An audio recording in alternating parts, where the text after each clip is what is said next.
Saat ini, Metaverse menjadi bahan pembicaraan karena Facebook tiba-tiba mengubah nama perusahaannya menjadi Meta dan mengumumkan akan menggelontorkan dana sekitar 10 miliar US dollar atau setara dengan 140 triliun rupiah pada tahun ini untuk membangun Metaverse.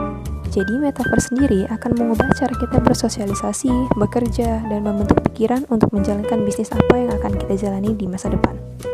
Metaverse saat ini belum ada. Jika nanti benar-benar terwujud, maka hal itu akan berpotensi untuk mengubah cara kita hidup dan bersosialisasi. In order to gabung dan ikut di Metaverse, jadi kita nih harus punya lahan nih untuk menjalankan kegiatan di dalamnya. Pada intinya, apa sih Metaverse itu? Metaverse adalah seperangkat uang virtual yang bisa kita dapatkan saat kita akan menjelajahi dunia baru dengan orang lain yang tidak berada di ruang fisik yang sama dengan kita. Metaverse itu akan membutuhkan banyak hal seperti avatar yang meyakinkan, pakaian, warna kulit, dan rambut yang realistis, hingga bandwidth yang tinggi. Simpelnya, apabila hal ini terjadi akan mengubah cara kita berinteraksi di mana kita tidak lagi membutuhkan jarak untuk menjalankan kegiatan yang harusnya dilakukan dalam jarak bermil-mil. Metaverse dapat membukakan jalan bagi industri-industri kreatif, khususnya di bidang bisnis digital dan gaming.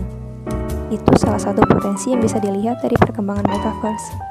Arsitek juga mendapatkan bagian untuk mendesain rumah, gedung dan virtual, dan hal-hal lain yang dibutuhkan oleh Metaverse. Para industri ekonomi menengah ke bawah dapat diuntungkan dengan adanya teknologi ini apabila berhasil memanfaatkannya dengan baik, karena produk yang dijual dapat dikonversi menjadi produk digital dalam dunia virtual. Jadi, keuntungan yang paling besar didapat oleh para tuan tanah yang sudah masuk dan memiliki aset tanah virtual terlebih dahulu dalam sistem Metaverse. Dalam perspektif liberalisme, Metaverse akan membuat orang-orang sama-sama bersaing di dalam pasar bebas. Orang-orang akan diperlakukan dengan sama dan hanya produk yang berkualitas tinggi yang bisa menang. Para pembuka bisnis kecil pun dapat menjadi tuan tanah di Metaverse, asalkan mereka dapat masuk terlebih dahulu menjadi tuan tanah dan memposisikan diri dengan baik. Penguasaan lahan terlebih dahulu secara virtual di Metaverse akan membuat siapapun menjadi penguasa di dunia baru tersebut. Nah, jadi selain itu, ada juga beberapa dampak negatif yang akan ditimbulkan oleh perkembangan Metaverse di masa depan. Selain dampak negatifnya, beberapa tahun ke depan akan ada prediksi mengenai dunia sistem internasional yang akan cepat berubah dengan adanya perkembangan Metaverse. Jadi, beberapa tahun ke depan akan ada sangat banyak usaha-usaha menengah ke bawah yang tersingkirkan akibat kemunculan Metaverse ini. Industri-industri kecil seperti percetakan, fotokopi, penerbit buku, dan segala hal yang berhubungan dengan media cetak akan tergeser apabila tidak sanggup secara agile untuk beradaptasi dengan Metaverse.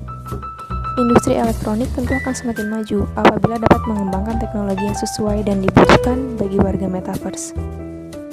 Selain itu, beberapa tahun ke depan kita akan melihat perubahan dari sisi transportasi.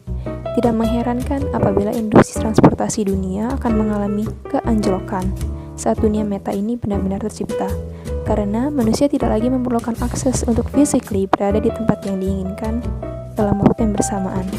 Everything was done digitally. Jadi, itu dia singkat informasi terkait dengan Metaverse. Menurut kalian, gimana dunia di masa depan dengan perkembangan Metaverse? Segitu dulu ya. Thank you.